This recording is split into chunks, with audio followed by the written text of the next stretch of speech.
good, everybody? It's your boy Matthew Manley for MatthewManley.com. As you can tell, we are on the couch, so it must be time for another weekly movie review. This week, I checked out a flick that, again, I really didn't hear anything about, so I don't know if it just got absolutely no fanfare or the marketing budget or all their budget was spent on the stars or what, but I didn't hear anything about it. So, for what, I don't know what that's worth or if that says something about the movie, but it actually was a little bit of a surprise, especially considering the people in it. One's been having a little bit of a tough run lately, but the others are pretty decent names. So I'm speaking of Seeking Justice, which I randomly saw some like a DVD commercial for. Never saw anything about this when it was coming out in the theater, so I don't even know if they did any marketing for it or if it was just pretty much a straight to DVD. But it stars Nicolas Cage, January Jones, Guy Pearce, as well as Harold Perrineau. I think that's how you pronounce his name. Forever, he'll be Michael from Lost, so he can be in every movie from now until infinity, and he will always be Michael from Lost. So, ended up, part of the reason I want to check it out, it looked like an interesting concept. And Nicolas Cage is not a horrible actor when he has a good movie and a good script and a good director. Case in point, The Rock, Face Off, National Treasure wasn't horrible. Even Drive Angry, which I saw not that long ago, wasn't awful. And honestly, he's had some decent movies over the years. Granted, he also is probably the worst movie of all time, that of Wicker Man. The scene of him dressed up as a bear punching women in the face. I mean, really, what more can you say than that? So, he's definitely had some highs and lows, in my opinion. And I went into it about 50-50 if it was going to be good or not. But I'm a big fan of Guy Pearce. Now, I don't really understand why he doesn't have more publicity. Just his performance in Memento alone should make him an A-list actor. He should be in everything as far as I'm concerned. That movie was so amazing, and he was so good in it. I really don't know why his star hasn't continued to rise. And honestly, he's kind of fallen off some since Memento. Memento had to have been 7-8 years ago. And then January Jones, she's pretty well known. She's kind of up and coming. If I'm not mistaken, I think is she in Mad Men? I think she is. I don't watch Mad Men. Another show that I need to get into. But she was in the new X-Men. She's been in a lot of stuff. She's a pretty decent actress. I mean, nothing that I'd write home about, but not horrible. So the basic setup of the movie is January Jones and Nicolas Cage are just a random, normal couple. He's a teacher. She's, I don't remember, not important. And their best friend, also the principal of the school that he teaches at, is Harold Perrineau, whatever his name is.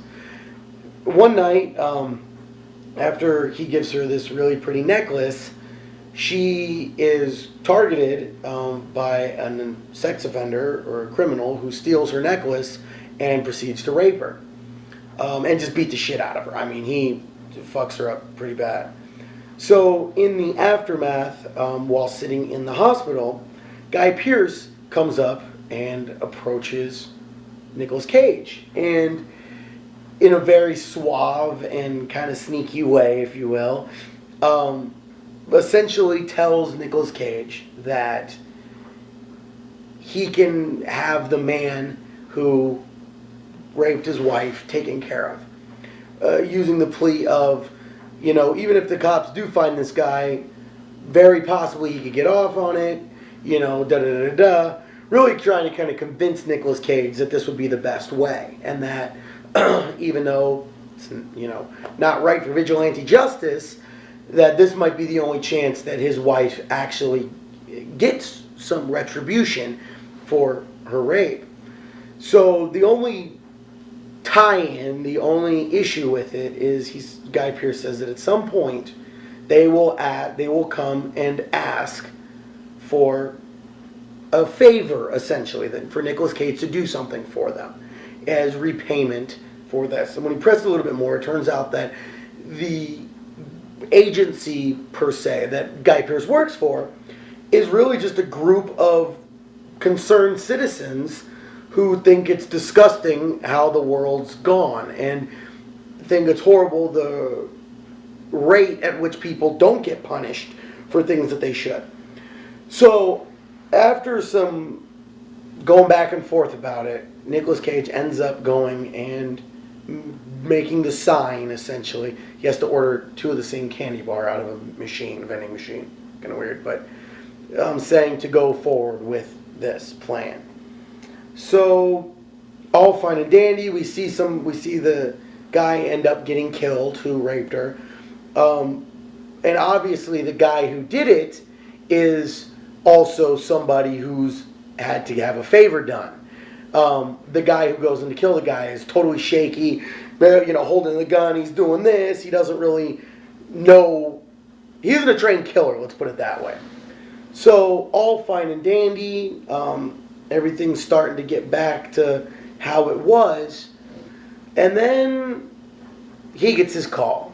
And Nicolas Cage must perform his act, which when Guy Pearce first proposed it to him, it was, you might have to meet somebody or you might have to watch somebody. It was never, you're going to have to murder somebody.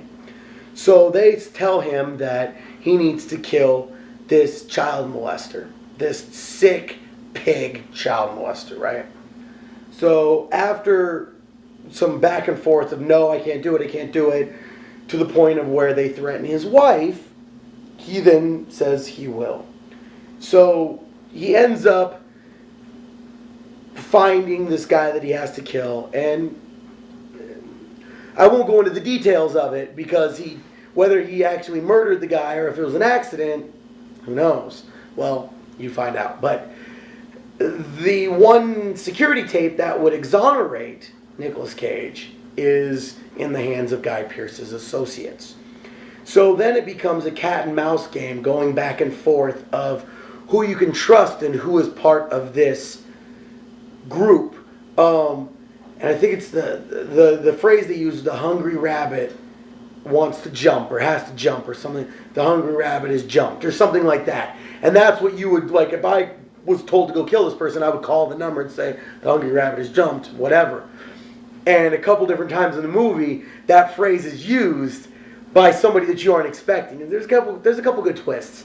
So it ends up turning out that the guy that Nicolas Cage was hired or was told to kill actually wasn't a pedophile at all. Wasn't a child molester, had no ties to it at all. In fact, he was investigating this group. And I don't really feel like that's a spoiler. I apologize if you feel that it is. Because in all honesty, that's when the movie kind of starts. It really kind of takes some time to get to that point. Once you get to that point, then it goes. So I don't really feel that was a spoiler. I guess I should have said spoiler alert, so I apologize. But once that main twist happens, then things really start coming together. And then it goes to Nicolas Cage trying to find out who this guy really is, while always having to look over his shoulder as to who might be part of this group, this organization, and therefore not wanting him to do this. Plus, he's got to deal with his wife, who's becoming increasingly suspicious of his behavior as he's randomly, leaving the house, coming home at all hours. She suspects him of an affair. She suspects him of all kinds of things, not being able to cope with a rape, all sorts of stuff. And there were some really good turns in it. I was honestly impressed. Partly because I went in with such low expectations that, when some of the turns did happen, while they were somewhat obvious they were going to be happening, it still was rather exciting. It still was kind of engrossing to see these turns. So overall, I thought it was actually a better movie than I expected. I like Guy Pearce. I think he did a good job, and I give it, I know it's my normal answer, but I give it 3.5 stars, which honestly, I mean, it was close to 4 stars. The only reason why I wouldn't give it 4 stars is there was a little bit of predictability, and I don't see any rewatchability with it. Which to me, a good movie, not only would I want to own it, Most of them I would rewatch. I know I've said that before. There are certain movies that are 4 stars that I wouldn't, but this was one that I don't really have any desire to rewatch. And while it was well done, and I thought everybody did a pretty good job, I don't think Nicolas Cage overacted. I think January Jones did good enough. I think Harold Perrineau, however you pronounce his name, was as good as always. And I thought Guy Pearce was awesome. I like Guy Pearce. Part of the reason that next week's review, I already have it planned, is going to be the movie Lockout, which is, I think it just came out this past week. I was actually going to rent that, but it was all sold out. So that will be next week, assuming I can get it. But I really like Guy Pearce. I think he's pretty solid of an actor. So at the end of the day, 3.5 stars was a lot more than I was expecting from this movie. I was expecting at best it was going to be a 2.5 star movie, but it actually impressed me a little bit. So at the end of the day, I'd say it's worth watching. I wouldn't say buy it, but I would say go Redbox it. I think it's an entertaining enough movie, and it posed an interesting concept of, if you knew that the person who did this unspeakable crime had the ability, or you could dispose of him, would you do it? Knowing that at some point, not only, first off, is it wrong, quote unquote, and is it morally reprehensible that you are murdering somebody, even if they did rape your wife or killed your family member or whatever, but knowing that at some point you might be called on for said issue, would you do it?